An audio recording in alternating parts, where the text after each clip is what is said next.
It's no secret that Animal Crossing New Leaf was a huge success. It surpassed even Wild World sales in 2018, becoming the best-selling Animal Crossing game to date, and one of the best-selling games on 3DS overall. As fans eagerly await any piece of information on Animal Crossing Switch, a lot of us are speculating on what the game might be like, and discussing what features we want in the game. While the majority of us are optimistic about the upcoming installment, there are some worries. City Folk had garnered a massive hype around it, only to prove to be a huge letdown. So, what made New Leaf work? And how can Animal Crossing Switch emulate that to avoid another City Folk from happening? The best parts of New Leaf came from the developers knowing how to be responsive to fans while keeping the game balanced. They looked at how fans reacted to features in past games and used that to send New Leaf in the right direction. Developers for Animal Crossing have a barrier in that fans are expecting the game to have that special Animal Crossing feel to it. This is a bit hard to define, but it could generally be described as the charm that the series has. As an example, I remember back in school after New Leaf had come out, playing it at lunch and talking with two friends about it. One who played Animal Crossing and one who didn't. We were joking about how cramped the sunfish seemed swimming in place in its tank. The friend who hadn't played Animal Crossing asked if there's any way to upgrade the tank to make it bigger. And I specifically remember my other friend and I saying, "No, it's not that kind of game." This is in part why the spin-off games have only done so-so. While fans do love the IP, without the mechanics from the main games, they aren't able to replicate what makes the game so special. Some fans point this out as one of City Folk's downfalls, as they felt like having a city, and on top of that having it be detached from the main town, took away the living with woodland creatures in the forest atmosphere.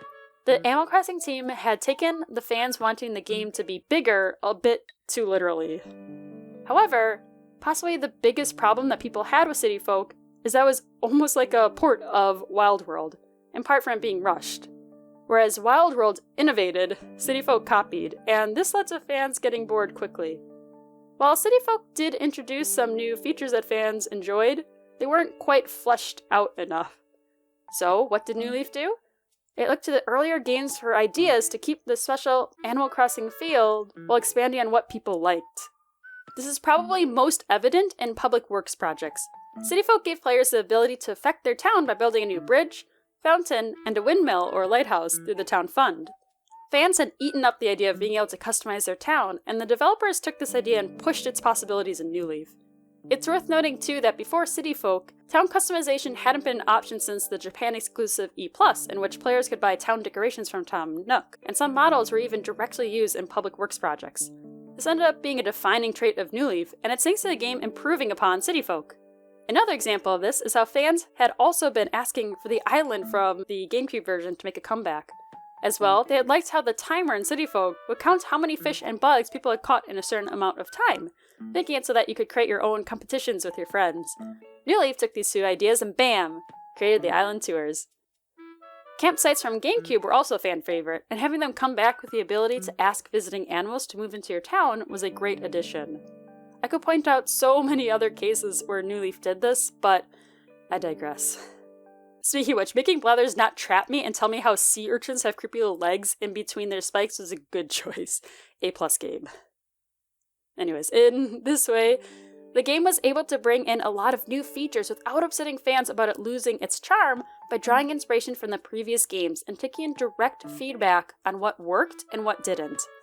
Even though New Leaf's original announcements confused fans as we tried to figure out how being the mayor would even work, and showed features that fans had specifically said before wouldn't fit the Animal Crossing feel, like swimming, it was able to successfully navigate this treacherous territory to keep the fans happy by balancing that with features that did fit the old formula. It also proved how easily we're impressed, like how we freaked out over being able to sit on tree stumps. I'm going to argue that Pocket Camp has made some smart choices. I know that some people dismiss it because it is an app game, but the game still shows how the Animal Crossing team listens to its players. Almost every time I was playing the game and I thought, this is so annoying, why didn't they do this other way? They ended up making the exact change that I wanted. It was kind of scary, actually. An example is how you used to have to individually water flowers, but now you can do them all at once. Obviously, they're taking in feedback and using that as a basis for the updates. The Amiibo Plus update for New Leaf did this a bit as well, such as being able to shake trees while holding some equipment. I really like too how they added sitting on rocks, like, oh, you guys lost it over sitting on stumps? Well, guess what? You can now sit on rocks! Besides this, there are a few other specific things to learn from New Leaf and Pocket Camp. I think it's clear by now that updating existing holidays and bringing in entirely new holidays is necessary to keeping the game fresh. City Folk did this right to an extent, but the holidays themselves I found to be not too engaging.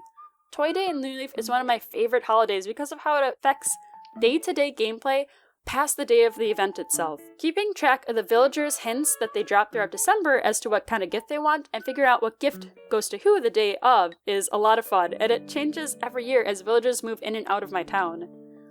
New characters are something that also made New Leaf feel new. Some fan-favorite villagers and NPCs didn't even exist before this game, and it's so hard to imagine the game without characters like Isabelle.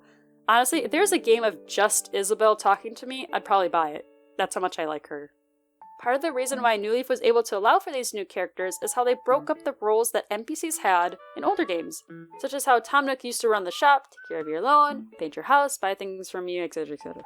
But buying, houses, and selling were all separated for New Leaf, and this meant that new characters were needed. The same goes for City Hall and the post office.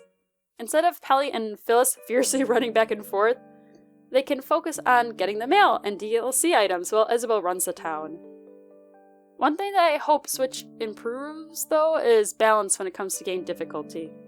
In Pocket Camp, while some changes like how you water the flowers did take away a menial task, others, like the free items that come from the balloon presents, took away the need for player-to-player interaction and effectively destroyed the market box. Some fans have also expressed that New Leaf can feel a bit too easy, especially with farming the island for rare bugs and fish. Of course, Pocket Camp's main downfall is that it is an app game, and so by that very nature, it can't really have that Animal Crossing feel. But in its quest to keep people playing the app, they made the game feel too automated. The new game will need to make sure to keep things balanced in order to keep its charm. Knowing how important it is to take inspiration from previous installments, here are some specific ideas that I think could be worked into Animal Crossing Switch. Public works projects are great, but some improvements are needed. First of all, there needs to be some control over where neighbors put their houses. Maybe there could be a way to designate some areas as no-build zones around town so that there would be more direction in where animals went. Restrictions on where public works projects can be placed should also be loosened. I wanted to upgrade one of my bridges to be a fairy tale bridge, but after destroying the original, Isabelle wouldn't let me put a new bridge in the exact same location that it was before. That doesn't make any sense. From the villager side of things, I'd love hobbies to be expanded on. Villagers sometimes have something that they're really into at a certain time, like gardening or fossil collecting. I'd like this to be more integrated into their personalities to make them feel more lively. Collecting villagers' pictures by befriending them had some of its fun taken out of it by April Fool's Day in New Leaf. Since you could easily get all of your neighbors' pictures in one day, it didn't feel as special when you received it from maxing out your friendship with them. I feel that they should go back to the old system to keep it challenging. Interactions with villagers in general should have more variety to it. Things like hide and seek and fishing out their house keys have added into their relationships, but I still like more kinds of activities we can do together to keep them from feeling flat. Another feature is dragged down from feeling predictable is the cafe. Trying to get the order right for the animals is a cute idea, but having it just be selecting the animals' favorites and that be set for every character meant that it was too easy to just look this up online. It would be nice if there was either some minigame elements involved or if it could become more like a logic puzzle that we couldn't cheat on. One thing that has been brought up a lot is that for a game that is based on the idea of customization and being able to feel like you're living in this world, it sure is odd that you can't select your own skin color.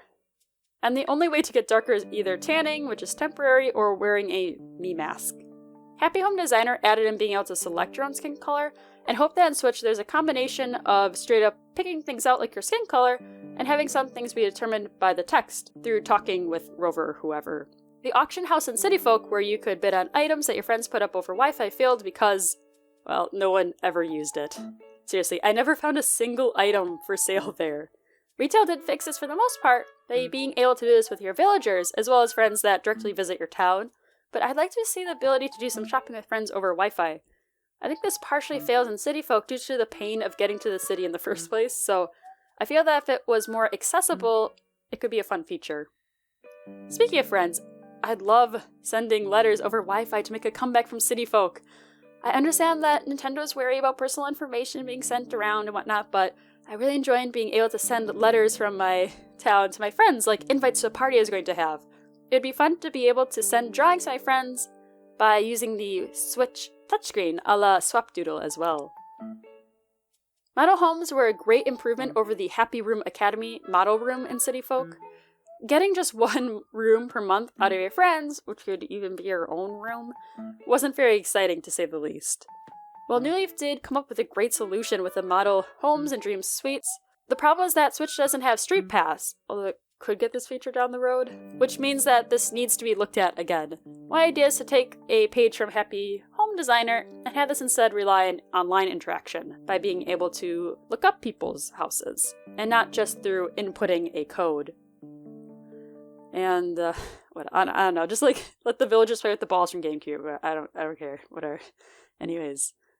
Of course, this is just the tip of the iceberg. New Leaf pulled in elements from the previous games in more ways than these, and all this accumulated in the game that we have come to love.